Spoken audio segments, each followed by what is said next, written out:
1, 2, 3, blast off! Cole and Tabor having a blast on the traveling couch. Welcome to the Cole and Tabor podcast. Yet again, this is episode number 2, technically. Our third outing, second official episode. As you know by now, we talk about movies. We talk about movie making and movie going. And sometimes the politics of movies and what we like, what we don't like, and what we're doing. And yeah, all that good stuff. So welcome. Welcome. Well, how's your week been? It's been good. It's been good. It's been busy with work stuff. Yeah, I have the privilege of working on a small TV show full time at the moment, and Cool. It's keeping me plenty busy, even in the off hours, which is fine by me. It's enjoyable work. That sounds really cool. Heck yeah. Yeah, been fun. How's your week been?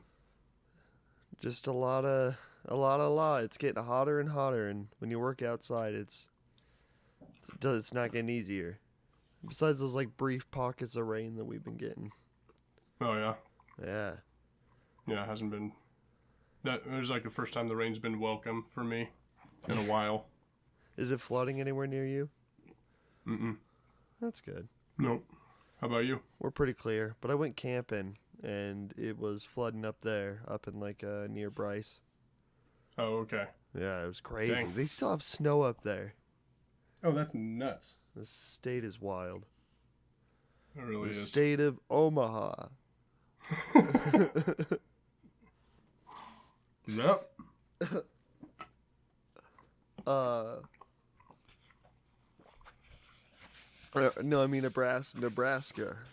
That's That's what we call Nebraska for us in here, you know. We like to call it Omaha. Yeah, Omaha is what we call Nebraska. Us here in Utah. Us Nebraskans. So I wanted to go over. Have you watched anything other than the big movies? I don't believe Like, at so. all? No. I think I just stuck to the theaters this since we last talked, but like just the big releases. Yeah, just the tent poles. Yep. And not even all of them. No, what'd you miss? Because I think I've missed them all too. I missed don't remember. Blackberry. Oh, see, I didn't even know the movie existed until it was out, and then I just found myself wondering what the hell is happening. Come What's a on. movie Do you want to know about the story of BlackBerry BlackBerry about? phones? No, I don't want to know the story. I watched it happen.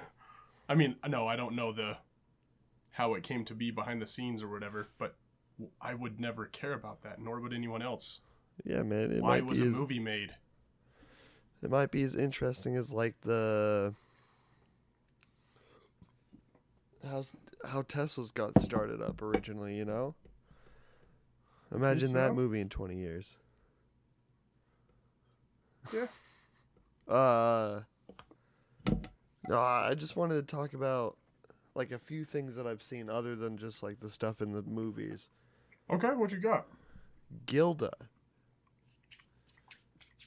What's that? It's like a noir movie. I can't remember when. But it's like that like Casablanca era type stuff. Nice. See, I'm not like ingrained in like as many movies as I'd like to have seen. It's a movie from 1946. Ooh, nice. It's got all the seedy underground that you like in those movies. It's got the femme fatale. Some of it's a little weird by today's standards, but I don't know. It's pretty good overall. Cool. Gilda. What's the like? So it's noir. Does that of necessity mean that it's kind of like a mystery movie or a crime movie, or No, I think noir overall, it's more like I took a film class once, so I should know. It's uh like the character has to be like a part of the underground. Like sometimes it's like a lower level mob guy, or Okay. sometimes it's like a private detective, and it's kind of like all over the place. Okay. In this one, it was like this uh kind of huckster, this trick, like he the opening of the movie is him like playing dice with trick dice. Oh, sweet. Yeah, and then he meets this like mob boss who you don't know is a mob boss right off the bat, but he gets hired to like do this guy's security at his casino, and then it's like, and I'll give you everything, and then they meet. The mob boss wife comes into the picture, and it turns out the main character and the mob boss wife, they used to know each other, and then that's kind of the plot. Nice. Nice. Okay, that's cool. Yeah, Sounds it's all based it in could like be Argentina. intriguing. Okay. And is it as I take noir to be, is it kind of like slow burn sort of thing? Yeah, it's pretty slow. Like high intensity slow burn? Exactly. Yeah, Sweet. That it's sounds pretty fun. good. A lot of some twists. It's kind of like when just like enjoying like one of the classics, and then like you try to pick out like all the, I don't know, the things that have come after it. You know, Mm-hmm. that stuff's fun. It is. So is it sorry. You're good. Is there anything like very dark or like edgy in this movie? I mean, 'Cause I know most sometimes of they weren't afraid the of that darker back then. edginess comes from the like the casino stuff, or like the Okay. yeah, or the mob connections, or like the small. It's got that like kind of. There's also like some industrial stuff in there. Like, have you ever Okay. seen Chinatown? No. Oh, okay, well, Chinatown gets very industrial by the end, and this is similar, where it kind of revolves around this casino, but really what it revolves around is like tungsten steel. Interesting. Yeah. Okay. Gilda, I'm adding it to the list. Oh, one sec. Hey, I should have had that like that the whole time. Anyways. Yeah. Well, that was that, dude. Sweet, I mean, I think I want to watch more. Like, I want to cross another Martin Scorsese movie off my list. Okay. What I'm do you just have trying to figure out yet which to- one, because I've seen a couple, almost all. Mm-hmm. Not almost all. I can't say that, but like a You've good seen amount. more of them than I have. What have you but, seen? Goodfellas. I know that one. I've seen Goodfellas. I've seen Mean Streets. I've seen you and I watched Silence. Silence is great. It was. Someone was talking about Andrew Garfield the other day and how awesome he is, and my mind just went to Silence. I was like, I know he's awesome, but like, you haven't even seen Silence. That's such a performance. Yeah. I don't know. I know I've seen a few others of his, but like I haven't seen a lot of the, like I haven't seen Casino. I haven't seen Taxi Driver. Taxi Driver is Scorsese, right? Yeah, it is. Him and Paul Schrader. Okay. I haven't seen The Departed. Oh, The Departed. That's a Yeah. bad accent. Give it a try. Give it a try. It's perfect. Perfect. The Departed. Yeah. I want to watch like the Aviator, or Oh yeah. Yeah, I haven't seen that. have you seen Is that Gangs in New- Scorsese? Yeah, that is What? I had About- no idea. Howard Hughes, I think. Yeah. Huh. He's Crazy. got a couple of those ones that they're just kind of out there. Yeah. The ones that you don't always put in like his like it's like when you remember like, oh, Steven Spielberg directed The Color Purple. Oh, sure. Yeah. Stuff like that. Yeah. Oh, what's that other one? Just came. Oh, The Irishman. I watched The Irishman. That movie's good. Way too long. That is good. But good. It really is. But it's perfect as a two-parter. Like, if you just watch it over 2 days, it's perfect.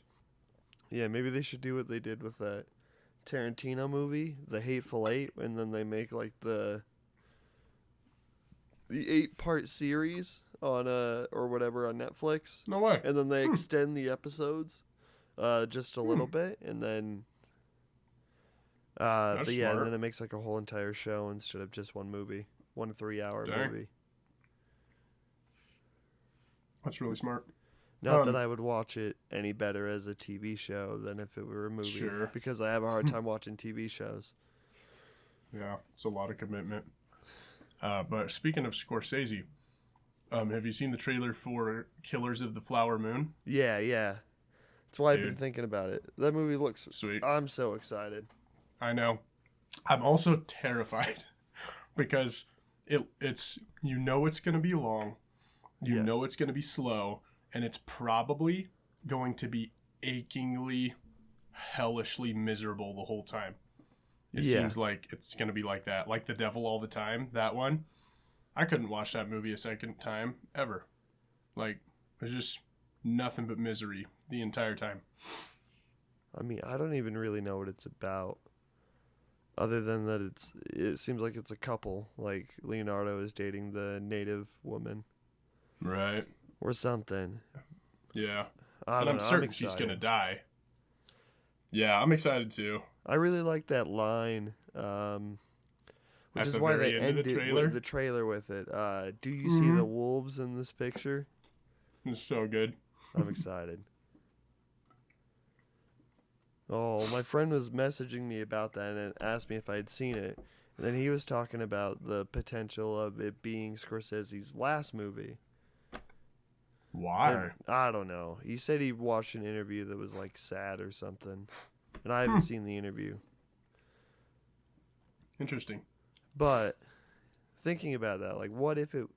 I mean, I don't know. If you were to be making... like, what would that feel like to make your last thing? Honestly, I think it would feel unnecessary. Like, that feels like an unnecessary limitation to put on yourself. Like, this is where I stop. But I'm not in their shoes. Like him or Daniel Day-Lewis or Quentin Tarantino. Like, I don't know what it's like to have, a moment in mind where you're like, I'm done. This is it, and I'm done. Like, that's not a thing I can relate to, and I don't think I ever will. But I don't know. So I guess I can't speak to it. But it seems to me like a very bizarre, unnecessary thing to do when you're talking about a craft that you love. Yeah, true. I mean, granted, like I said, I don't know if Scorsese... My intention was not to say that Scorsese is retiring. I don't know if that's the case. Right. But I mean, at some point you get old, and there comes a time when there has to potentially be the last thing you do.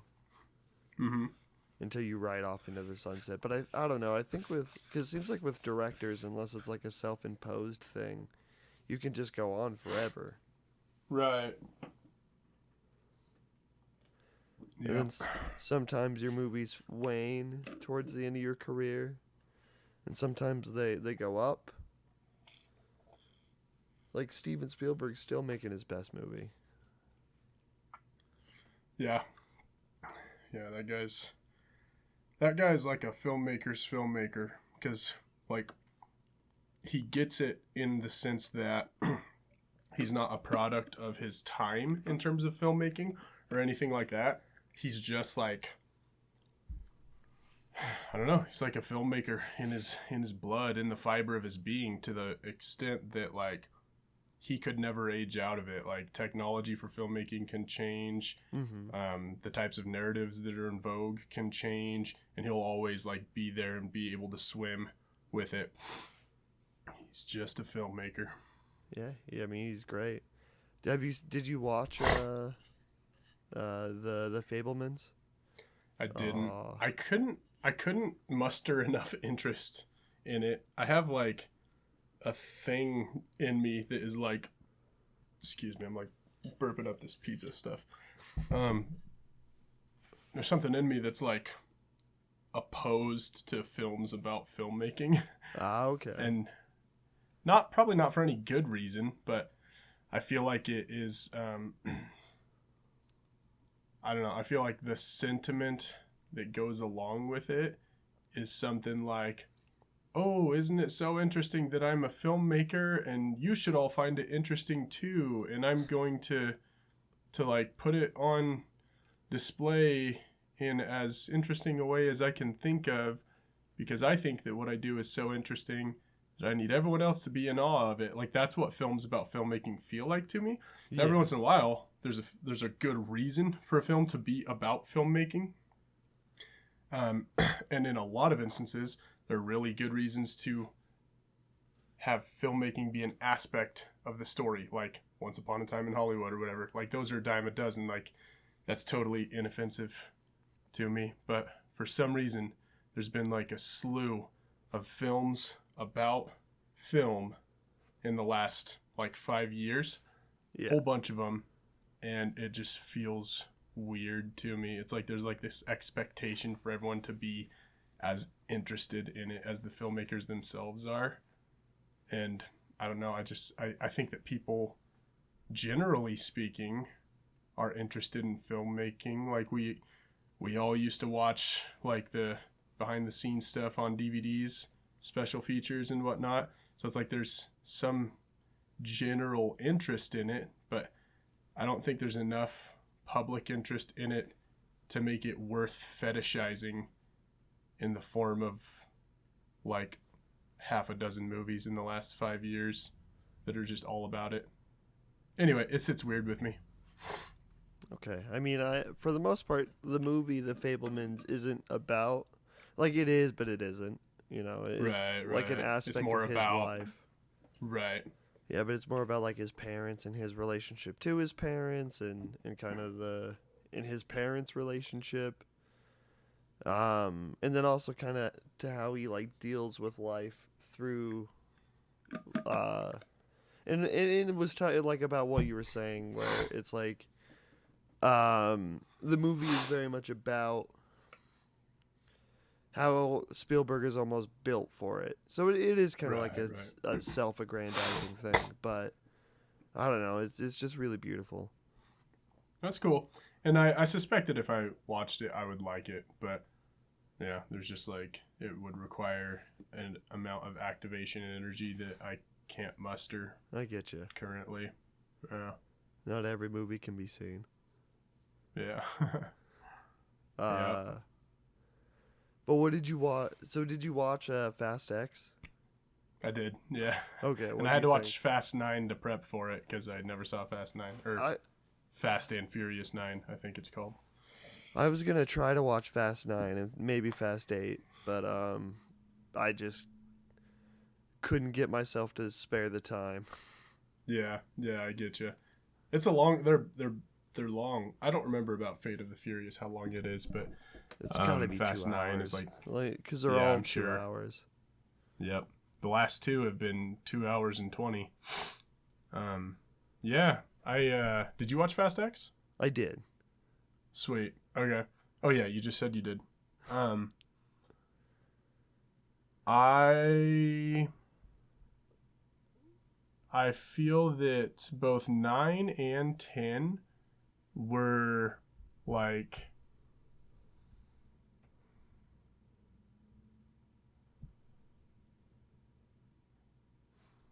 oh boy, how do I feel like there's just nothing new happening is the deal. I think up until like 7, they continued to do things that were like, oh, but then we're also doing this, you know? Yeah. And it felt like each one was bigger than the last. And so in lieu of any decent storytelling, at least you got like more and more ridiculous, insane action and whatnot. And then like, I think the returns diminished sufficiently by the time we got to like 8. So like 8, 9, and 10 to me have been like, I mean, it's all kind of like what more can you do with the action? We're there already. Yeah. Yeah. Oh, What were your thoughts? My thoughts, having not seen the other two, well, having not seen most of the other ones, I don't know. I got kind of bored in the middle. I don't like to admit it, but I fell asleep when Jason Statham came on screen. That's funny. And or at some point, because I remember waking up and Jason Statham and Han are there. Yeah. And yeah. then I got up after that. I think like directly after that fight ended, and then I was with it for the rest of the movie. Okay. And honestly,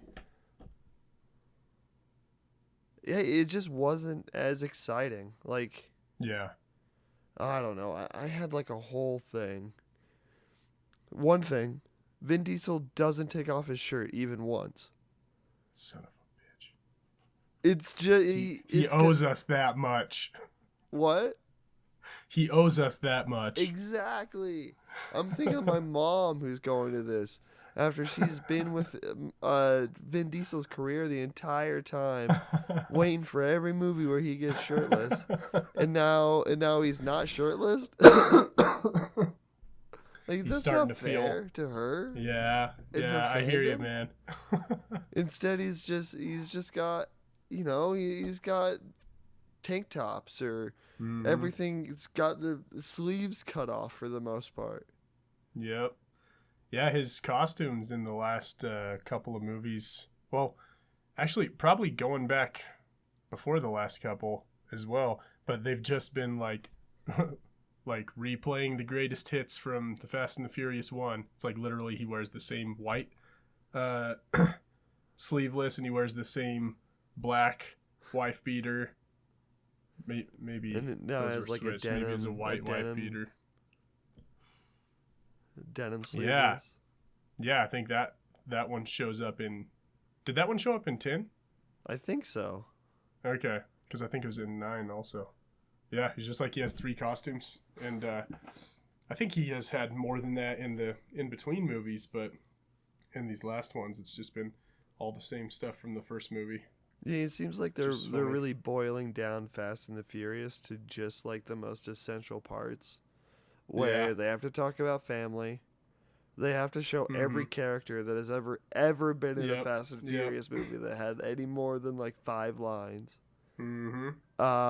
There has to be some kind of big explosion. Mm-hmm.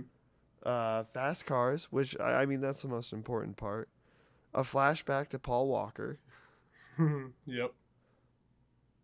Like, oh, and then like a villain who at the end is probably going to be good or something.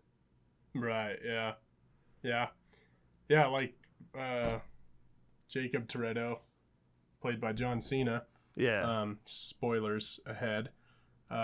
He was like the big bad guy in 9, and he was like the goofy fun uncle in 10. Like, Yeah. There was no time allowed for transformation. He just was. He just like, switched. Uh-huh. I was thinking that because like I've only seen the trailers, so of 9, so I have no idea what his actual part in that movie is besides being Vin Diesel's brother, which is crazy. Right, yeah. That they're in the same family. I love it. But yeah, when he showed, like, I thought he was great in this movie, but it didn't fun. seem like it transferred over that well. Right. Yeah. So the 9th one ends with Dominic giving him like a getaway car as like a show of good faith, because he like after stuff went south for both of them, Jacob like returned to help Dom in like a last minute kind of thing and sort of save the day. And then he was gonna be, they were gonna be coming after him, so Dom gave him a getaway car, and I think that's where it left off. And then he shows up in 10, and it's like he has this like long term or like deep history good relationship with the family or something. Yeah, like It's his very interesting. Dom's son, who I assume up until this point hasn't met the uncle, Right, is yeah. like, Uncle oh, Jacob! Woo! Yeah, I'll get me Yeah. a car. Where are we going? I will say about the 10th one, I feel like it took physics a little more seriously than normal for these movies. And not in every moment, but like there were a lot of parts where I was like, wow, it seems like some actual thought was put into how these things would affect each other and bounce off of each other and stuff. So that was interesting. It made the action like a little more believable, I guess. I liked that. Like the explosion in Rome looked fantastic. Yeah. Looked great. And I love like the what do you call that? Like The shockwaves? concussion. Yeah, the shockwave. Yeah, it looked great and it traveled fast and everything. Probably not as fast as it would in real life, but like it just wasn't treated like movie shockwaves typically are. It seemed more real and threatening than that. It was great. Yeah, okay. I mean, that whole scene leading up to that bomb. Well, what do you think of Jason Momoa? Because I would teeter between hating it and loving it. Because there's some points when it's like the car race. When they're, like, I like how goofy it is and how... Sure, yeah. Like I don't know, like, it seemed really fun. But then there were other parts where he was just, like, a complete wacky, goofy, like, 80s Batman villain or something. You hit it on the head, dude. I was gonna say he was trying to be the Joker in this movie, and that's not the impression I got from the trailer. And so it was like really weird stepping in and finding that out that he's just like trying to be like, you know, like, oh, I'm chaos, like he literally says that line in the beginning where he says, I'm chaos and I have no purpose. Yeah, like it was strange. He's edgy, and it didn't super work in terms of like Jason Momoa's range. Like he wasn't nailing it all the time, but like you said, it was fun in parts. But I was kind of bothered by them using Jason Momoa to play this Brazilian guy. Or I guess I think they said that his family was from Portugal and moved to Brazil or something like that. But anyway, he's just like I don't know. There are Brazilian actors out there with faces that people would recognize who could just believably be Brazilian, and like when they speak, you would believe that they were Brazilian. But you know, these movies aren't going for accuracy. They're just going for who can pull the biggest name. That's why it's too bad because like people in Brazil love the Fast and the Furious movies like anyone else, and they want to see their home country bastardized in all kinds of ways. And it wasn't just like, oh, they cast some guy just because he's like just ambiguously brown enough that he could possibly be Brazilian. It was also like, it's very clear that the people that wrote these movies think that Brazil is like one of the many Spanish-speaking Latin American countries, and it's not. They speak Portuguese, and they have just a whole different cultural history there. And so the names that they came up with for some of the Brazilian characters, well, like, so the dude that's Jason Momoa's dad from Fast 5, Hernan Reyes, that's like, you would never find someone in Brazil named Hernan Reyes, because those aren't names in Brazil. Like, the equivalent last name of Reyes would be Reis, so you could find someone with that name, but it's spelled different, sounds different. Hernan, you wouldn't find anyone with that name in Brazil. And then same with Dante. His name was Dante Reyes. And it's just like someone was like, oh, these sound Hispanic. And it's like, that's where you messed up. They're not Hispanic. They're Brazilian. Dante's not a name in Brazil. So stuff like that was... just a little not great for you. Yeah, just a little not great. And the fact that he just sounded like the most American that has ever Americaned. Was a pain. Yeah. But what are you going to do? I mean, besides all that, I mean, I thought there was some intimidating, but even like the part where he's like painting the nails on those dead bodies, it's like, it's not creepy. Yeah. Yeah. I don't know. Like, I'm trying to think of like, because when you think of like a Bond villain or like a Mission Impossible villain, there's like the part where they become super intimidating, and I think they maybe had it like once, but he was just way too goofy. And then I started noticing they would ADR him, like they would use like giggles or like random noises that he would make at some point, and they would just like put that when he's like running away from stuff. It sounded so off to me. It was that. And then the other thing that would bother me is when they would do like quick cuts to people like staring or reacting to stuff. Because there's like scenes where like there's so much action happening, explosions, brr, brr, brr, brr. And then like they'll cut to like John Cena's face for like half a second, and then they cut to the next thing, and it's like, why? and I don't know, it like the editing and the ADR and like all of that was just so off the rails. Yeah, jeez. I didn't pay close enough attention to pick up on that, but I'm kind of glad I didn't, since it sounds like that would have brought it down. Made it even worse. Yeah.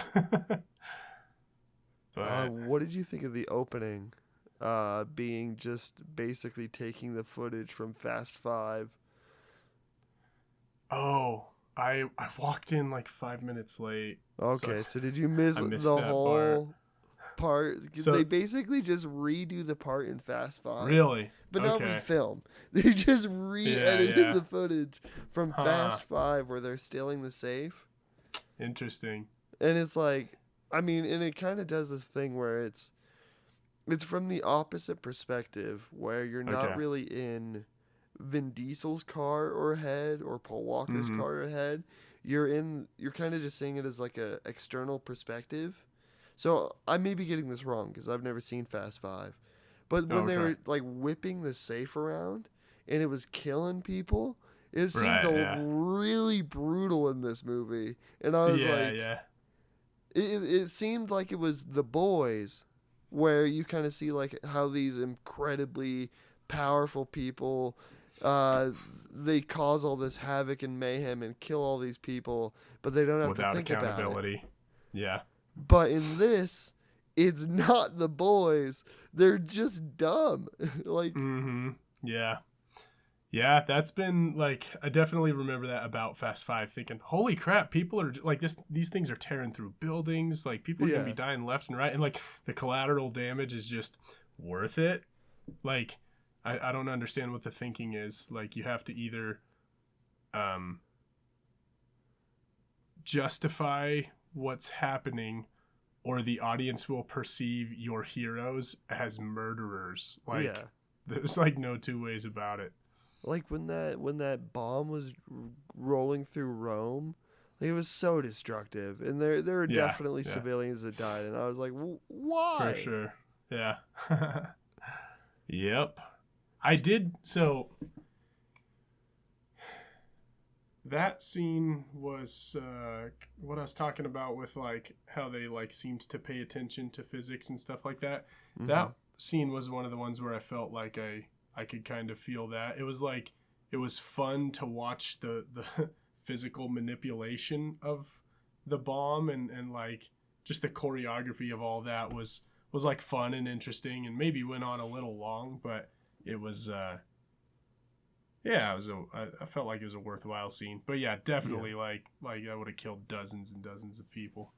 Speaking of dozens, Pete Davidson's little cameo in the movie, when he's like, you guys are doing dozens of dollars worth of damage.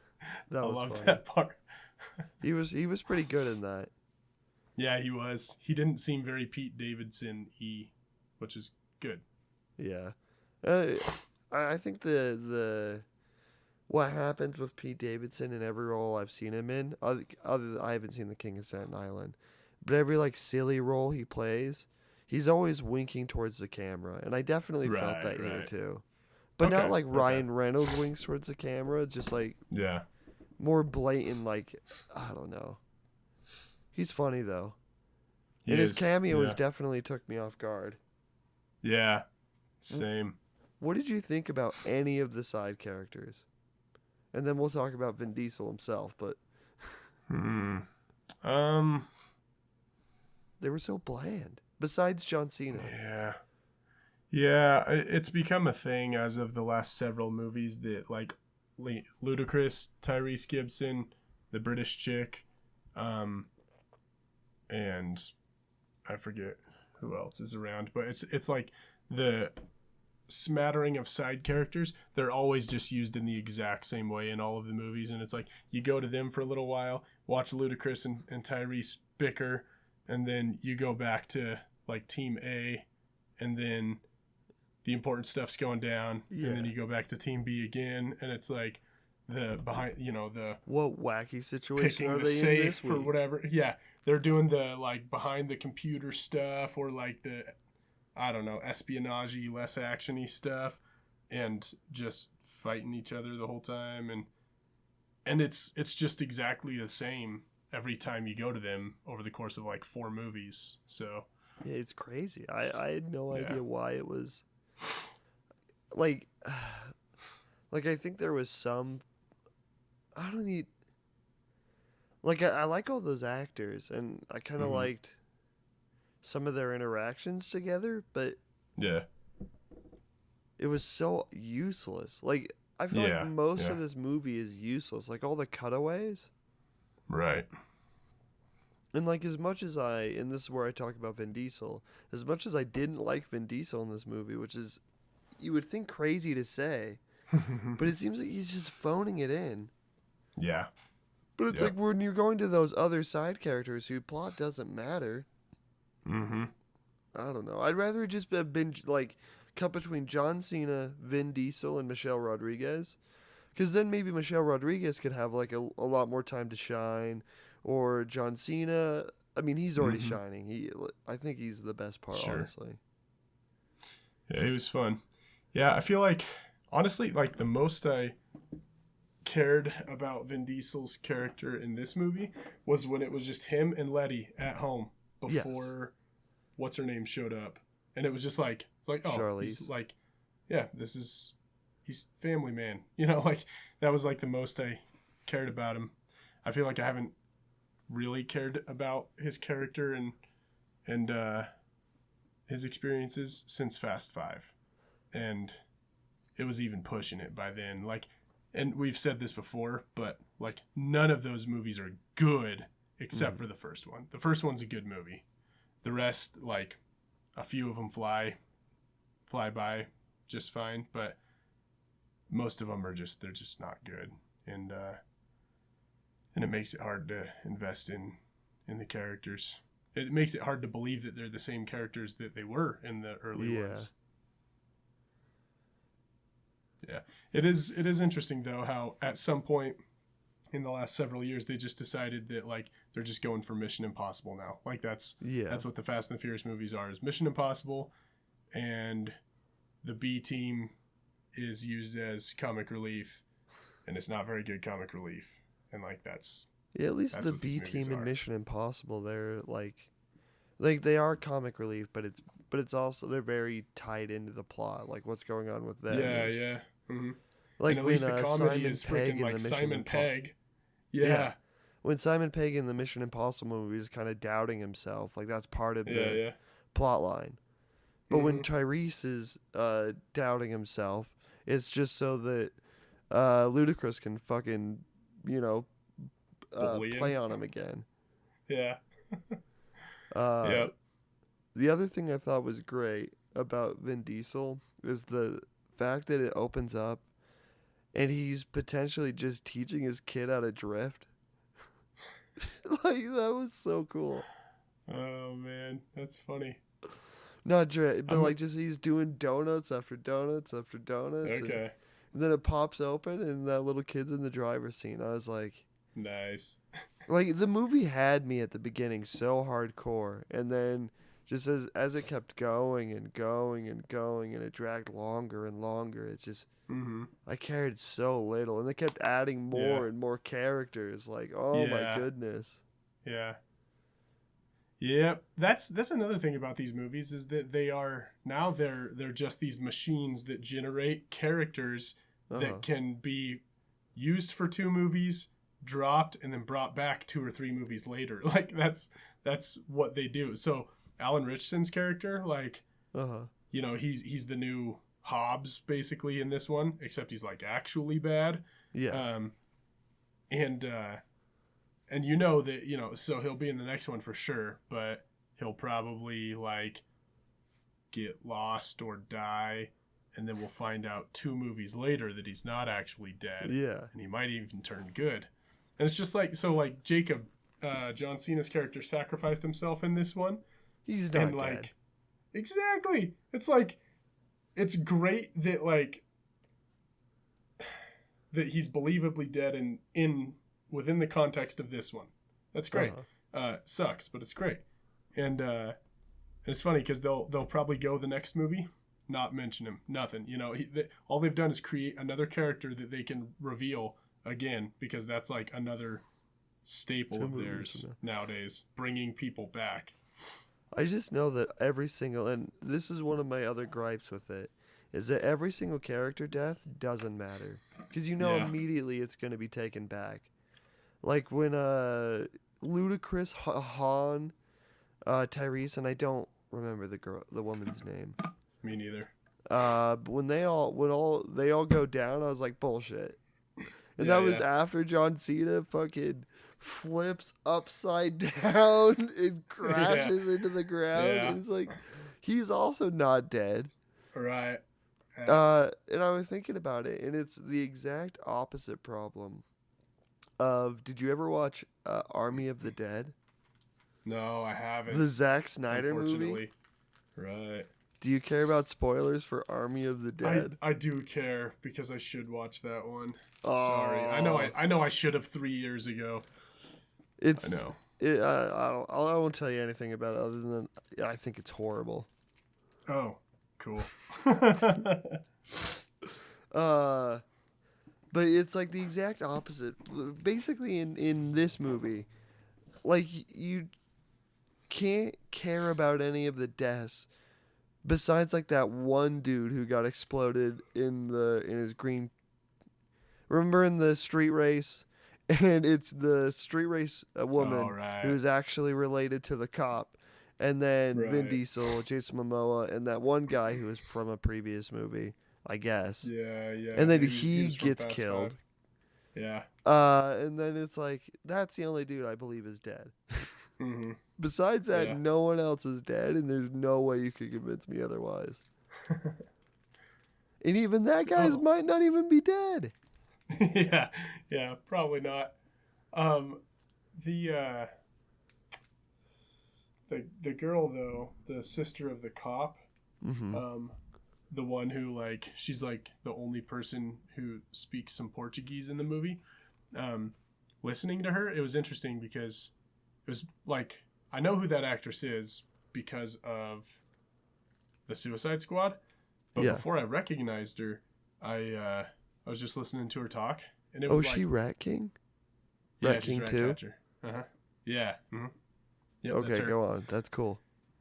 I was listening to her and I was like, okay, this is interesting because it's obvious that she speaks Portuguese. Like, she's not just reading sounds off a page that some, coach taught her. Like, she obviously speaks Portuguese.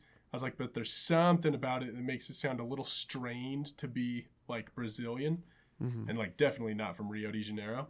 And then when I recognized who it was, I was like, oh, because that girl is from Portugal. So it's like, they didn't even bother getting like Brazilian actors for like the real Brazilian people that would be like speaking Portuguese and stuff. It was just weird. Like, I feel like, and So is it I a get it. This is drastically not different their- accent then? Yeah, well, yeah. So Portugal has different accents than Brazil has, like pretty drastically different. But she spoke with a Brazilian accent, like to the best of her ability. But it was clear that it wasn't natural to her. Mm-hmm.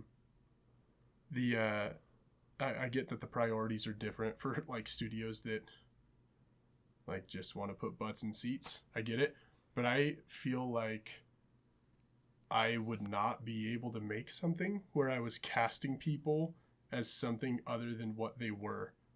I feel like not just that like I'd be afraid of coming under the gun or something, but it would just like everything would feel fake. Like I don't know. Like I want to be able to believe the movies that I'm making. You know what I mean? Like I want to have some genuineness to it.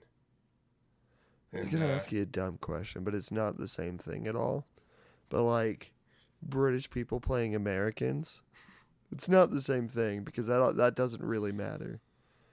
That's a good point. I guess I would definitely be less sensitive to that one. Like I'd probably definitely cast a British person to play an American, but not before like only if it was like that was just absolutely the best option. You know what I mean? Like it wouldn't be they wouldn't be an equal consideration for me as an American actor. They would have to like they'd get less consideration from me for sure, and so they'd have to be like that much better to make it make sense. But yeah, I don't know. There's just so Fast X was just so unexciting. Yeah. Towards the end. Ironically, it really was. And like by the time they're exploding the dam, spoilers, I just don't care. Mm-hmm. Yeah. And I walked in because I thought this was going to be the last movie. And then I read something that was like, they're thinking about turning the duology or whatever you call it, a 2-movie thing, into a trilogy. And it's like, I thought it was just going to be 1 movie. I thought we were done. Funny. And now there's going to be 2 other movies after this? Fun stuff. So Vin Diesel can fucking phone it in again? Yeah, for real. It did make me want to go back and watch the first one. Like, I think I'll do that in the next couple days just as like a palate cleanser. Be like, okay, there is some good here. And choose to forget about all the sequels for a minute. Well, that'd be nice. And then you get 2 years of getting away from it. And then hey, Fast X Part 2 comes out. Yep, and I will have to watch it. I'm going to watch it, but it bums me to know that it's got you. You're like a fish. And the hook's in your cheek right now, and they're pulling you to shore. Yep.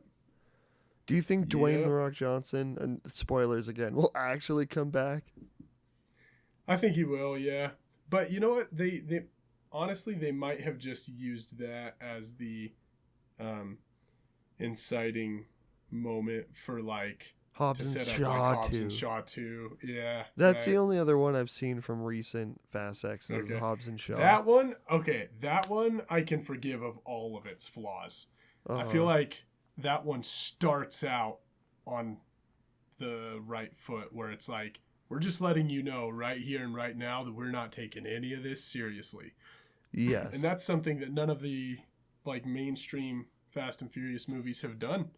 They like insist on being taken seriously, but then they do all of the bullcrap that they do. Whereas Hobbs and Shaw was just like, yeah, no, this is just about, Jason Statham and his wiry toughness and The Rock and his hulking toughness and just the two of them being like too macho for there to be 2 of them in one town. Yeah. And the bad guy's a superhero. Like, it was very superpowers. Yeah. But at the end of the movie, now spoilers for Hobbs and Shaw, dude. At the end of Hobbs and Shaw, when Idris Elba is staring them both in the face, and Dwayne says, and we did all this because of, and then there's like a literal pause, and then he says the word heart instead of family. I shit myself. Like, why? Oh, I don't even remember like, that. I practically was going to say it with him in the theater, like I was at a rock concert, and he got the lyric wrong. He said heart. Oh, that is funny. I love it. Do you think there was enough family in Fast X? There was just enough. You know, that's a funny thing. I know that that's like a silly element of those movies now, but like I would say that it was an element that Fast 9 did decently and Fast X did not. The like family thing. Like there are moments in 9 where you kind of like buy into Vin Diesel's like obsession with family and you're just like, yeah, this feels good. And you get none of that, I think, in 10. I get what they're doing with 10 to have the father parallel stories where it's Vin Diesel trying to be a dad. Yeah. But Vin Diesel's perfect, so he's like rocking at it when he's able to be there. And then it's about Jason Momoa's character, Dante, reconciling with the loss of his dad and the anger he feels. But also, I just used way more words than any of the people writing this movie ever did describing the plot. Like so true. like there's clearly like they're trying to make a parallel there, but I mean, maybe it'll come in other movies. Maybe they'll humanize Dante, the guy who literally tortured 2 dudes that he took away from their family. Maybe they'll try to humanize that guy.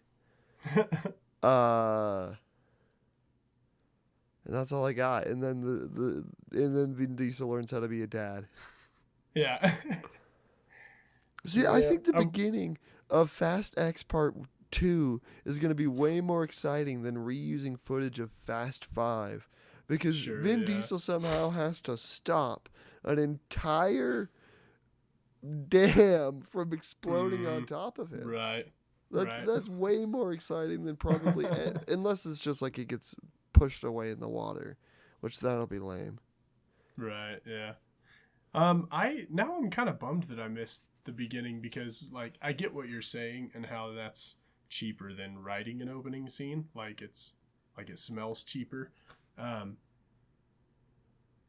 I remember really liking that scene, and it's been a long time since I've seen Fast 5, and so it would have been a fun refresher, and it also would have been nice to see Paul Walker like in action within the context of this movie. Yeah, it was pretty cool for like the first like minute or two. And then it just becomes like you realize you're strapped into like a 7-minute scene. Gotcha. And like the only new stuff is like close-ups of Jason Momoa's face and some like CGI cars or something. But like besides that, it's all, I don't know, it's like the scene you've seen before. Yeah. Besides the Dwayne The Rock Johnson shooting that guy in the back of the head. Right. But I don't know. Like, I guess we'll see. We'll just have to see, man. Maybe I'll watch Fast 9. I won't, but maybe I'll watch Fast 9. Yeah, Fast 9. If you're just feeling crazy one day, watch it. It has, I don't know. I feel like peppered throughout the series, there are little moments that are like, oh, this series might have some hope yet, because it's like, I don't know, like makes you feel something like from time to time, or you get like they do something really right with the action or something, and then you get all bought in for a second. You're like, oh no, like it's okay that it mostly sucks because they do a couple things right, and you get those little moments here and there. And Fast 9 had a couple. I feel like this one didn't really have any. Yeah, unfortunately. It felt like they came back down to earth when they were like the other movies. They were going higher and higher and higher. Yeah, and this movie just kind of, like, besides the nuke and Rome, it seems like it just got, I don't know. Yeah. And funny enough, that was one of the weak points of 9 was like the opening action. Like the first action scene was like poorly choreographed and lame and not even exciting. And this one starts out with like a real like big choreographed action sequence. And I kind of liked that. I do think, tell me if you ever do this, but like sometimes when I when a property has just become just bad enough, like irreparably tainted in the public mind, like this is just a series of bad movies now, and like that's all it'll ever be. It instills this desire in me to, like, once the thing has died, like, write another installment, but a good one. You know what I mean? Like, Yeah. This thing can't be saved by anyone, and I'm gonna try to save it. Yeah, like but there's this me. weird, yeah, right. It's this weird, like, narcissistic thing that happens where, and mostly it's really just me wanting there to be a possibility for it to be acceptable. Yeah. You know, and I just don't imagine that it ever will be. And so it's like, well, maybe if I took a crack at it long in the future, or far, words again, man, sleep, far in the future. Yeah. You know, once people have stopped caring about it, because people have done that with other franchises where it's like, oh, this thing is spoiled and then it died and no one cares about it anymore. And then someone makes a movie in the series like 10 years later, and it's a reinvention, like a whole new approach. And like those kinds of things are just great. It's that's what I wanted to do, and we've definitely talked about this, but with the Stephen King movie, and how I walked out of it because I was just so upset by how they were doing it, because I had this dream for like years before that I would write the next script, and as long as they're not making it right now, I have 5 years, Right. or something, and then as soon as I was getting the motivation and the practice to write, this got announced, and I was like, oh shit, or not this, but the 2-parter movie. Yeah, the Andy Machete. And then I never watched them, and now I'm just hoping that they die. But they were the most popular horror movie of that year, which was so unfortunate because they really weren't good. I watched both of them all the way through, and they weren't good. Which it's just too bad because they really could have been. And the trailer for the first one was like, I loved the trailer. Like it gave me the creepiest feels that I think any movie trailer ever has, and it gave me the illusion that like the movie could be as good as that trailer, and it wasn't. This wasn't even close. Yeah, this wasn't that scary. No, it wasn't. Because when I remember like reading the book, like all the stuff that was scary is when like the well, I mean, it's a book, so they have a lot more time to go into detail. But, like, you would learn about what they were afraid of and why they were afraid of that thing. And then that thing would, like, come after them. Right. And in this, there's, like, almost... In that movie that I saw, there was almost no build-up between when... And this is, like, the beginning. So, like, there's no build-up between, like... when something bad happens to the kid, and then like why we were supposed to know that that's what they were afraid of. Right. For example, the one I think of is one of the characters is like afraid of like the story of these kids like drowning. I think in the movie, I can't remember any of the characters' names right now. But like the same vision happens to one of the characters, but you don't get any of the creepy build up to why the character was actually afraid of it in the first place.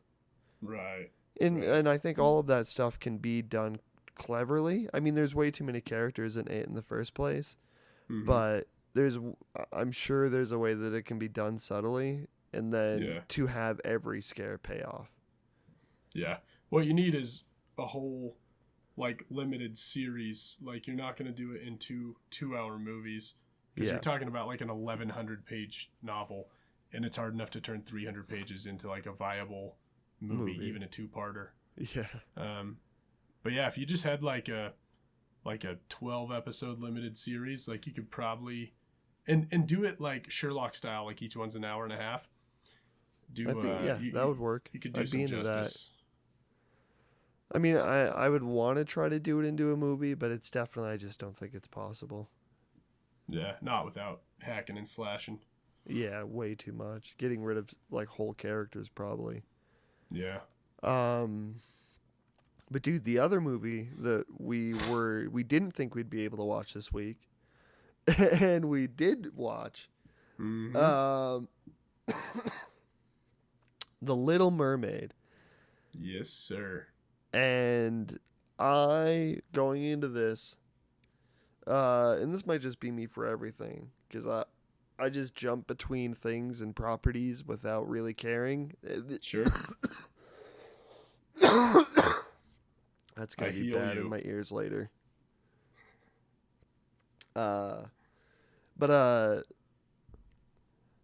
So in this movie, or walking into this movie, I realized I didn't really remember the first animated movie, like, at all. Uh-huh. Yeah. And so I'm walking into this mostly blind. Like, I know all the important stuff. I know the way she gets her legs, the father-daughter complications, the kiss the girl, ride on the boat. Like, I know all the important stuff, but it's kind of the pieces in between I didn't remember. Yeah. As soon as I've seen it, I wasn't a Disney kid growing up, so a lot of that may have just passed me by. Sure. But I wanted to ask, do you know more about the first movie, and is this shot for shot? Not shot for shot, but you know what I mean. Yeah. Scene for scene. It does. Right. It does a lot of keeping with it scene for scene, but it's not like 100% or anything.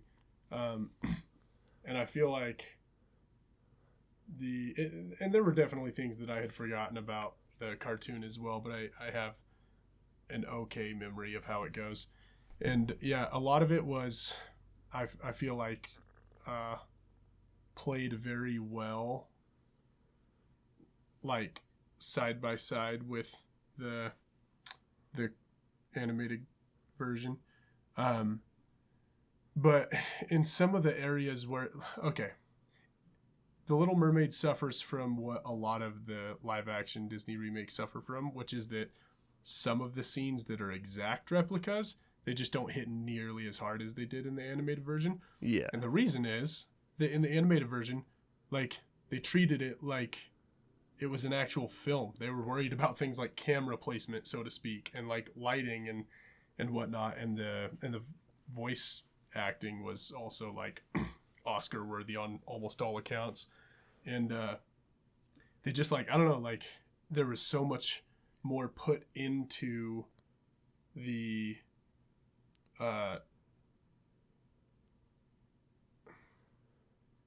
it's not fair to say there's so much more put into the scene, because, like, to make any one of these scenes for the live action one was probably a visual effects nightmare, and like, so there was a lot put into them. Decisions.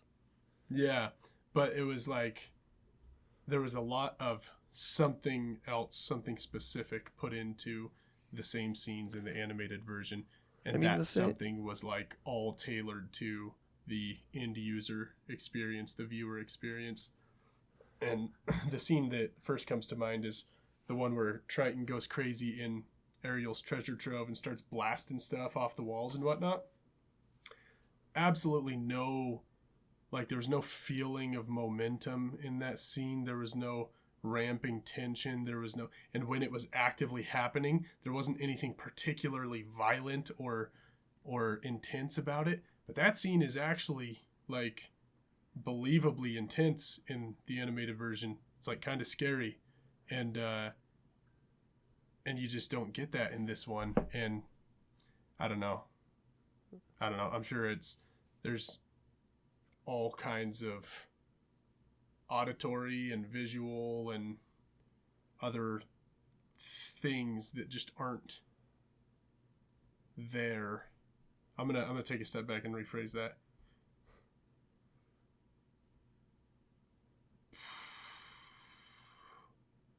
Yeah, whatever is put into staging the scene so that it plays beautifully, like, there's not as much of that there in the live action one, but it's filled to the brim with it in the animated one. I mean, that was a bummer. kind of you lose with all of the live action remakes when you're doing it, especially of animation, is that there's just so much more wonder that I think comes out of animation, or it feels like that, because you can do anything that you want to an extent. And even though we now like these movies are completely animated for the most part, besides like the living human that's the top of the fish, like everything else is animated. Right.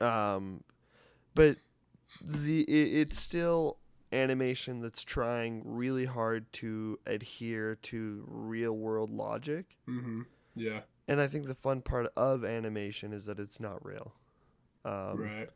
But I think that's also, like, I don't want to discredit this movie because there are things that I do enjoy. I mean, some of the cinematography is very good still. Yeah. Like the vast open ocean parts, or like when she's sitting on the rock in like the sun. Yep. Like some of the I really liked a lot of that. I don't remember the ending scene very well, but the ending scene in this didn't really pack that much. Like it was just so dark. Yeah. I liked the ending scene, and I liked that they strove to replicate the scene from the animated version, but it did not hit as hard as the animated one. But it was a worthy attempt. I thought I was glad they went for it, because they could have very easily just been like, nah, we don't want to do this. Like, she turns into this giant kaiju thing, and like it would have been easier to make the ending play differently. Yeah. But they went for it, and I'm glad they did. Yeah. But you're right. It wasn't perfect. I will say, overall, I liked the movie. Like, I'll watch it again. See, I think that's the only part we differ. Is I did like the movie, and there's a lot that I took from it. Like almost all the performances were great. The music, even the new music, was pretty good. But I don't know if I'd ever actually care to watch it again. Okay. Which I think is a very big distinction, because rewatchability is a very big part of movies, especially at least for me. Yeah, yeah. And I just don't know when I would ever want to come back to it. Mm-hmm. Yeah, I feel like I would. I'd definitely get in on a Tuesday showing with like any of my friends that have kids, for example. I feel like it'd be a good excuse to go see it again, just to like see some kids' reactions to it and everything. Yeah. But yeah, not infinite rewatchability, that's for sure. I think my top things I enjoyed about it were the design of everything visual. Like all the visual elements in the movie were just really, like, everything just looked great, just super colorful and pretty. And the CGI in this was way better than Fast X. I did take note of like the mermaids swimming and stuff. Like at a certain point I was like, wait, how did they do that? Like, because it looks so good. Like it looks like one organism, like, but there's the human that's acting in this scene is not even underwater, but whatever they're doing with the top half of their body is perfect for stitching onto this animated back half of a mermaid, because it looks fluid, it looks smooth, and it looks like the actions of a single organism. And it'd be a fun behind the scenes watch. Like that's the reason you get the Blu-ray, so that you could find out what happened. Right. And these motions actually look like they would propel something through water. Like I felt like, all of that was very impressive. How they, like you said, they linked the CG with the actual physical stuff. That was all done very well. I couldn't help but think during it, I was like, is this like Avatar 2 where they filmed it all underwater, or is it? Oh. Well, it clearly isn't, because they have too many dialogue scenes for it to be. Yeah. I think let's go down the performance list. Okay. Halle Bailey. Yeah. Halle yeah. Bailey. She was great. She was great. Her singing voice was amazing, and I really like those. I talked to my roommate who I went with, and she said that the voice songs, those aren't in the original movie, but I really like those voice songs, or the in the head. Right. Yeah. Those were fun. Those were good. And I additions. liked how, I mean, I don't know, these songs have been in culture for so long, but like the melodies and stuff, and the replaying of the themes and all the music was very pretty. What'd you think of Miss Bailey? I thought she was great. There were a couple of times where she made a couple of choices in singing some of the classic songs that there were just a couple of them that sat a little funny with me, where I'm like, why? Like, why make choices right here? Like, perfect song exists, and you could have just, like, no one's expecting you to riff or whatever. But she definitely didn't do much of that for the most part. She, like, sang the songs, like, almost like they were just right out of the movie. Mimicked them, like, perfectly. With, again, just a couple of times where she would make choices, and most of them were fine, but just a couple stood out to me. But she was great. I loved her. Yeah. I thought, and I mean, I don't even know the guy's name, but their chemistry seemed very real. I mean, it seemed Disney real, but it seemed real. Yeah. I liked him just fine, and yeah, I liked them together. It worked. I thought you know who I Melissa wasn't McCarthy. expecting to like? Oh, What? yes. Melissa. Sorry, no, let's go down. Okay. Let's continue with that. Yep. I liked Melissa McCarthy a lot. She was great. Yeah. I thought, I mean, everything they were doing with how, like, she moved and how her tentacles moved and all of that was perfect. Yeah. But then, like, her song that she had was, I don't like, she very much embodied, like, what I wanted to see. It didn't feel too similar to the performance from the original movie. Sure. It definitely felt like she was doing her own thing, and she was her own. Yeah. I think the similarities were what I appreciated the most, though, because that character is so iconic. Yeah, so iconic, and, like, I don't know, just would be kind of hard to match, but where Melissa McCarthy was able to match her pretty well, those were, like, some of my favorite parts for that character. It feels like she, I mean, because all of the Disney performances are iconic. Like, all the Disney villains are so, like, those, besides, like, the like, pieces of imagery from those movies, like, that's what you remember from Disney movies, is, like, the princess and the villain. And Ursula is very much that, and I don't know, like, I just remember, like, whenever she was on screen, it was probably when I was having the most fun. Yeah.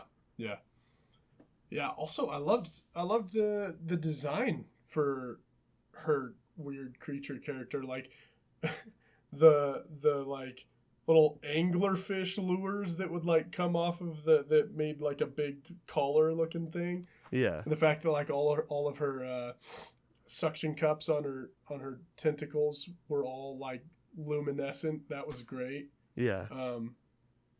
Yeah. Great character design. I think the only performance I wasn't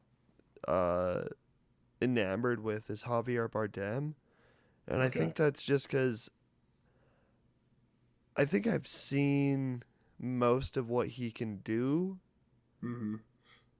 Because everything I've seen everything I've seen him in past, like, No Country for Old Men, just doesn't seem, I don't know, better than that.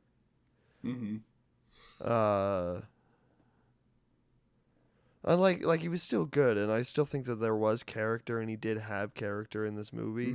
I just don't know if I was that impressed. Yeah, I feel like he wasn't given enough to do. Like I feel like he was the right kind of intense for Triton, but we just didn't get to see him on full display at any point in the movie. I do think, yeah, it seems like the intensity was very raw, or not raw, it was very downplayed. And whether Yeah, that yeah. was his decision or the director's decision or the writer's decision, but it felt like the wrong one. That he should Mm-hmm. have, um, like you were saying, like the differences between the scene from the movie and this one, like there should have been that anger or that. Yeah, yeah. Like you need to be afraid of him in that scene, and he's not scary, unfortunately. um, yeah, I can't get the visuals of that movie out of my head. It was just beautiful. Yeah, Like I don't know, the sharpness of the color and everything. Like, I think that's the thing that has stuck with me the most is just how like visually beautiful the movie was. So loved that. all of the underwater stuff and the Under the Sea, that song was very Yeah. good. So let's talk about that for a second. I found myself having a mixed experience with that one because I was really bummed that they did not play it the same way that they did in the animated one, where like it's just like, Sebastian's like the carp plays the harp, the bass plays the bass, and it shows all these different animals like actually playing instruments and stuff, and it was just super fun.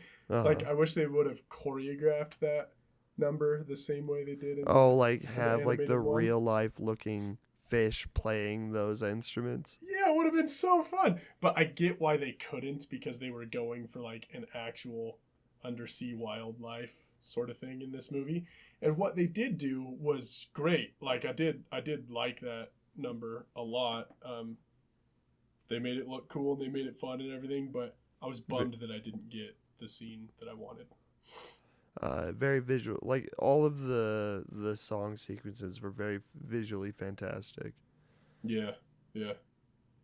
Like the Kiss the Girl. I also really like David Diggs as the I didn't know it was him until the credits came same. rolling. I was Yeah, like, yeah. I was what? trying to figure out because I was like, I've got to know him. I know pretty Uh much huh. every other actor, actress in this movie. I've got to Yeah. know who plays the crab. And then when the credits finally came, I was like, yeah, of course I know who plays the crab. I love It's David funny. Diggs. Yeah, he's great. Uh, for the first time ever, And the I didn't first time mind in a lot Aquafina's. forever. Yeah, I didn't mind Aquafina's performance at all. I'm a huge Aquafina naysayer. Like I don't like her in like Really? anything. Yeah, she's not my cup of tea. But she was just fine as Scuttle. Like I enjoyed it. I enjoyed the character. Enjoyed her performance. What'd you think of the one new song I was able to identify? The Scuttlebutt. That was way more fun than I expected it to be. When she flies in and like starts in on it, I was like, this is gonna be a real try hard Yeah. kind of musical number, and maybe it was a little bit, but it was fun. I liked it. The person I was watching it with, they were like, "Oh, I didn't know that Lin-Manuel Miranda had anything to do with this movie," and we were like, "Ha ha ha!" And then in the credits, it Yeah. was like Lin-Manuel Miranda. We were like, "Oh." Yeah, exactly. I saw that he was a part of this movie, and I was like, "Oh, of course, he was the one who did that song." Right. Uh, and did he do any other songs, or was it just that one? I don't know. I didn't Honestly, I don't even see know if he when did the that song one. I didn't titles stay came. around for the credits that long. Yeah, same. Yeah, but he like co-produced it or something, so It's probably a I'm safe sure conclusion. he had something to do with that scene. Um, trying to think of what else. What else is there to say about this movie? It. Oh my gosh. The Uh-huh. biggest, most glaring mistake of the whole movie was that they did not have the freaking kitchen scene with Sebastian getting cooked. That's like the best musical number in the whole freaking movie. It's the Uh-huh. best scene with the crazy French chef. And It's they just didn't not have it there. in this one. Yep. That's the one missing puzzle piece for you. Yeah, I could have forgiven all else if not for that. That's You an just actual saw mark it. That's against this crazy. movies. Oh, but you're also tired, so it makes sense. I Wait, did what? have the oh gosh, the humor of it when they were. I noticed a couple of times they were going really modern with the humor. Oh, okay. Um, and like I don't think that's too distracting because I Mm-hmm. think I don't know we're in a different era, so of course you would want to write more for the people that are gonna watch it today. Sure. But it's the problem when you're writing when you're trying to use like I don't know stuff that's funny to the youth, but then your movie comes out 2 years after the youth have moved on to the fifth thing. Mm-hmm. Like, Yeah. I Right. did you pick up on that at all? Not really. But if you came up with some specific examples, I might remember what you're talking about. But I had a couple. I don't know. I had a couple yesterday when I was in the theater, mm-hmm. but it was just like the subtle things where oh, it sucks that I can't think of anything. But I'm thinking like I'd want like in my writing I want to try to emulate how people talk or like be more creative with how people talk. Yeah. Or in use like phrases that like my friends use on a daily basis. But Mm-hmm. even like doing that, like it's always the worry because movies don't have people talk like that for not really a reason, but it's just Mm-hmm. because like the people like us who live through this like new lingo and stuff haven't started writing our movies yet. Right. Right. Maybe so that might be why I'm overthinking it, but I guess what I'm saying is like I want more stuff to have like this modern lingo or like how the way that we speak now. But then every Mm-hmm. movie that tries to do it just seems so like Ellen DeGeneres dabbing and not really close to like any of the actual lived day-to-day Okay. conversations that we have. Yeah. Yeah. Yeah. Very, very astute observation. I think honestly, I don't know if you can write that kind of stuff. Can you genuinely like write someone speaking casually? Is that possible? I I know that don't I tried. I I tried think to there's do a that, but balance. yeah, I think that there might be like, and I'm like real sensitive about dialogue that I write. Like I write it, like I try to write casual stuff like in a casual way with commas in the right place and the word dude here and the word man there and like Yeah. I like try to do it in ways that like I would speak casually, um, and like if someone reads something not as I wrote it, like if they say it in a different way, it always like irks me a little bit. Uh, But probably what's needed is just a lot of I don't want to say riffing or like improvising, but like a lot of just making a line your own. yeah. That's probably needed to achieve the kind of modern casual speech that you're talking about. I think casual is a part of what I'm trying to say, but I also have or had I'm still in the process of trying to get rid of the like trying to write how I talk. Mm-hmm. And it's like saying man or the word just like Yeah, yeah, like that's a hard word to get rid of. right. Uh ums or uhs. I mean, because we do that in everyday conversation, but that's not always interesting in dialogue. Mm-hmm. But I think when I'm thinking of like writing casual, I mean the easiest one to come to mind is like Tarantino. Um, but I also like Guy Ritchie a lot, and it's like not the most realistic dialogue, but it's still Yeah, like flowy. Like there's still like this yeah. flow to every conversation that happens. Uh-huh. So I'm not exactly saying like I want like a casual vibe. I guess I just want it more unique to how real life actually sounds. Right. Because like, I don't know, have you ever seen the movie American Honey? No, I didn't. Okay, well, it's basically a movie filled with a lot of just real people. Mm-hmm. So like, of course, the way that they all talk, because I don't think that movie is written all that much, as much as it was just like, they traveled the country, and then like had like beats that they needed to hit. Mm-hmm. I don't know, but like, I don't know. I think I'm just getting too out there. Too into the weeds on it. Yeah. Because, like, I want it to sound... I get it, though.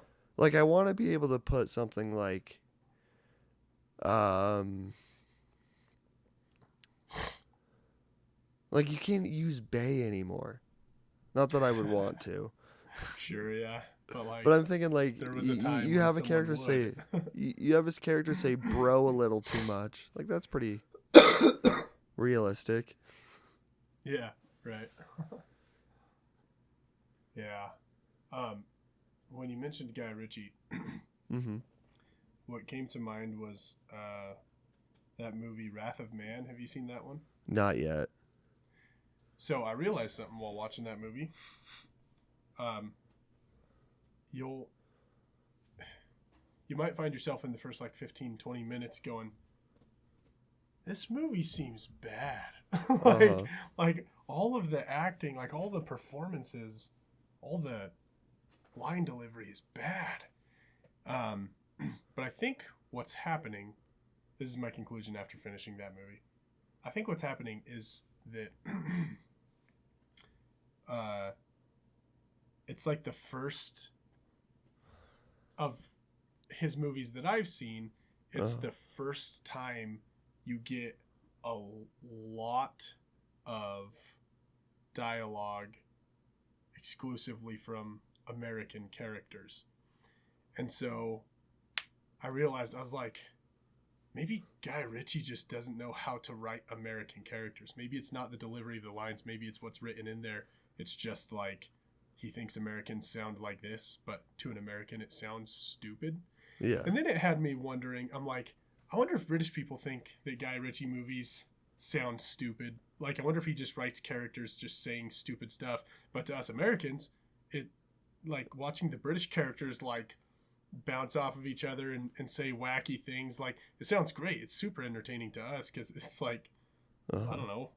I wouldn't know any better if they don't speak that way. If any of it sounds disingenuous or poorly done, I wouldn't know. But it all sounds hilarious and fun and entertaining to me.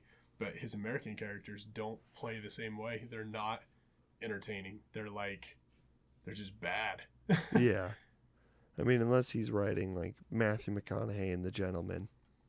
Yeah, who's like, you know, actually not a very heavily spoken character.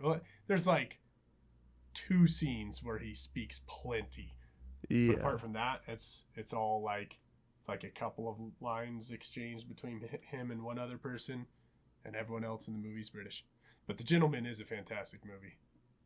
It was when he came back to form. But that's interesting to think about. Yeah. Like, maybe the problem isn't that he's branching off and making different movies. Maybe it's the problem is that he's branching off and making American movies. Yeah, right. And I did like Wrath of Man. No, I need to watch it. I also need to watch it. The Covenant too, because it has Jake Gyllenhaal in it. Yeah, I still haven't seen that. Did you see Operation Fortune? No. That's a fun one. I have to. I'm gonna. He's making a lot of movies right now. He's been on a roll for the last few years. He's like 4 movies deep since The Gentleman.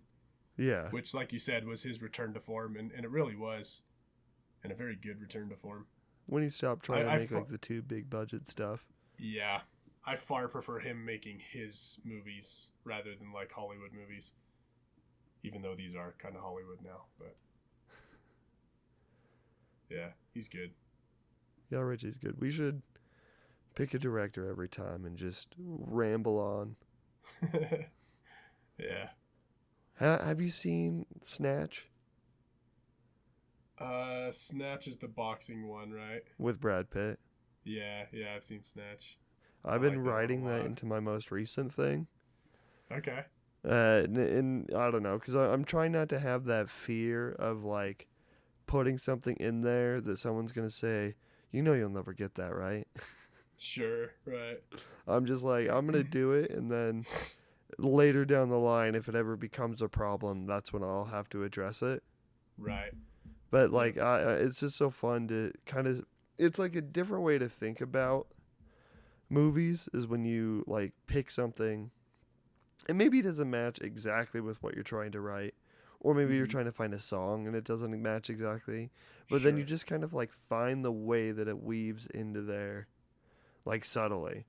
Like, cause Snatch in my thing is like a tone setter, not really Okay. tone, but like a vibe setter, and then um, it's also like using like very specific scenes, for what like I think match with like with what I'm trying to do.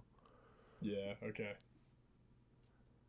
If that makes, but it's like when people write, like when Jordan Peele used sunglasses at night in Nope, like Right. it goes with like the theme of like eyeballs. If you listen to the music, a lot of it has to do with like looking or seeing or Hmm. um but it's all, but like it doesn't seem like it matches, but then he just found like this perfect song that matches for the movie. Yeah. It's crazy. It is. Have you done something like that? I have not. No. I I haven't done something like that where I've included like another property as a piece of like the I don't know, the world building or the Yeah. atmosphere building or whatever of my own. But I do not shy away from writing in things that I have, you know, no no no no no access to. Like in Yeah. a similar way, like I write all kinds of branded things into my writing projects, like unabashedly, because I take the approach that you mentioned, which is like if I ever have to worry about acquiring the rights to use this, I'll worry about it then. Yeah. But for now, like, why limit myself? I had a I have I like Sorry, you oh go on. sorry, go ahead. I was gonna say I have characters quoting Rick and Morty and eating at Wendy's and Yeah. stuff like that, and it's just like I'm not gonna not write stuff in the real world. I'll just change it if I ever have to, or get whatever rights I have to. Yeah. Cuz I write specific kinds of restaurants into my movies right now. Okay. And I Okay. know I'll never, like, I don't know, but the fun part is just like just imagining like it's me in that restaurant, Yeah. or I don't know, or just imagining like putting that into a movie, like putting like a wacky restaurant like Up Chuckarama into a movie. It sounds like so much fun. uh, yeah. I'm not giving away any of my ideas, but if you want the Chuckarama one, you can have it. That might be too Sweet. specific to the Nebraska area that we're in, though. Nebraska. Nebraska is a nickname that we Utahns have for Utah. Yeah. Nebraska. I was gonna say the hardest one I have is trying to bullshit my way through like a profession, because I wanted to write. I want to write like an ambulance movie, and Okay. but kind of do the thing where it's like you try to vague your way through it as much as possible, Right. but then like just to get to the parts that you can write. Yeah. Because like all the jargon and stuff, it's like because I came up to like thinking about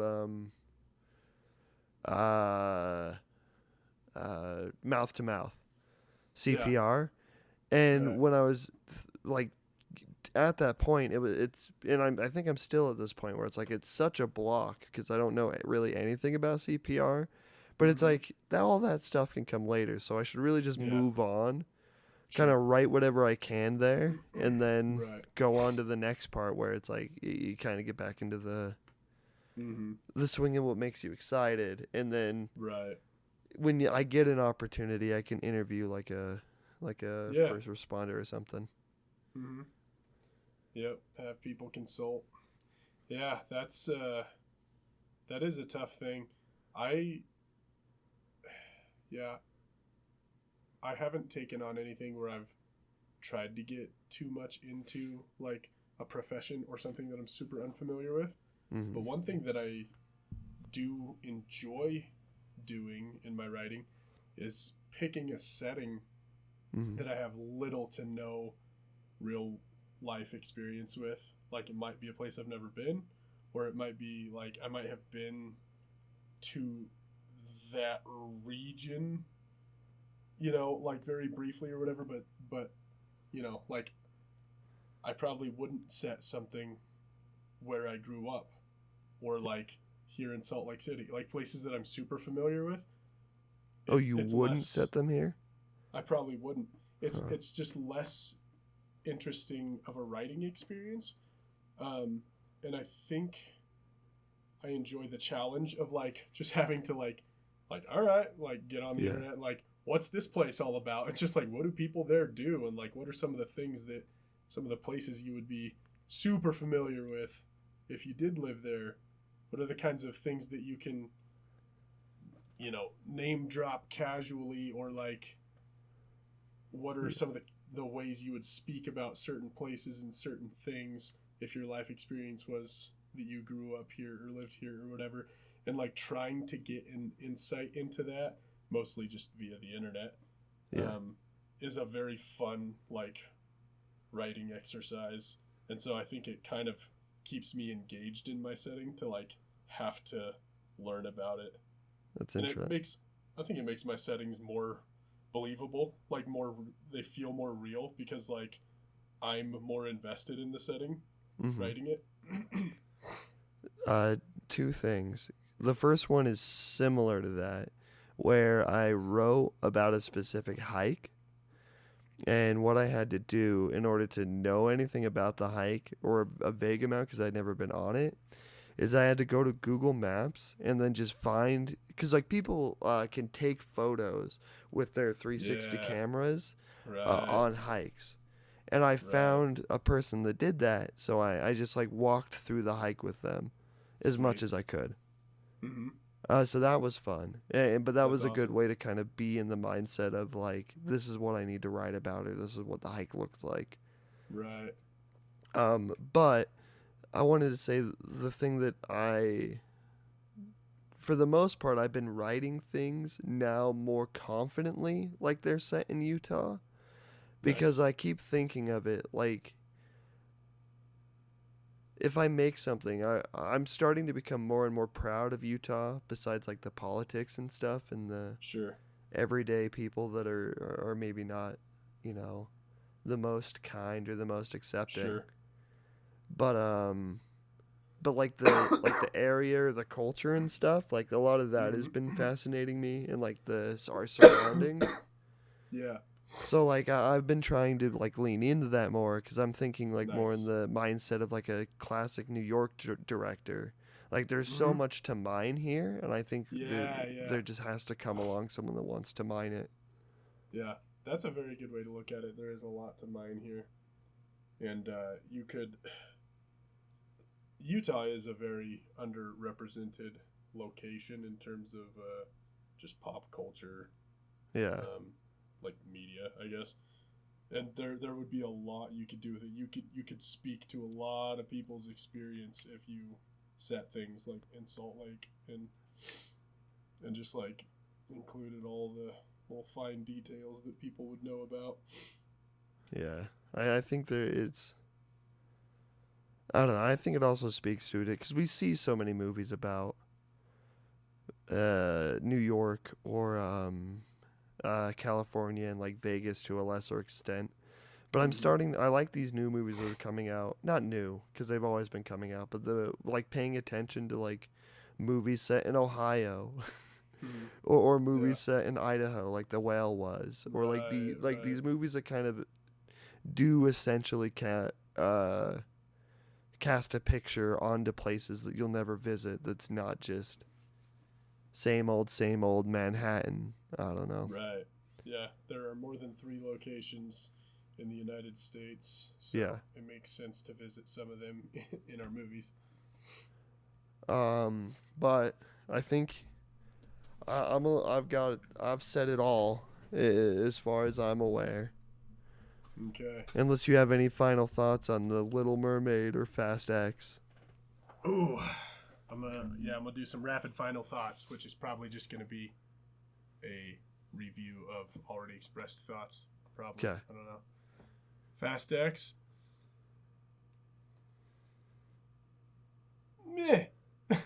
I feel like we said the least about the Little Mermaid, and we both Yeah. watched that one the most recently. I watched Yeah. it last night. Beautiful. Yeah. Yeah, so Little Mermaid is beautiful. The music is great. The visuals are fantastic.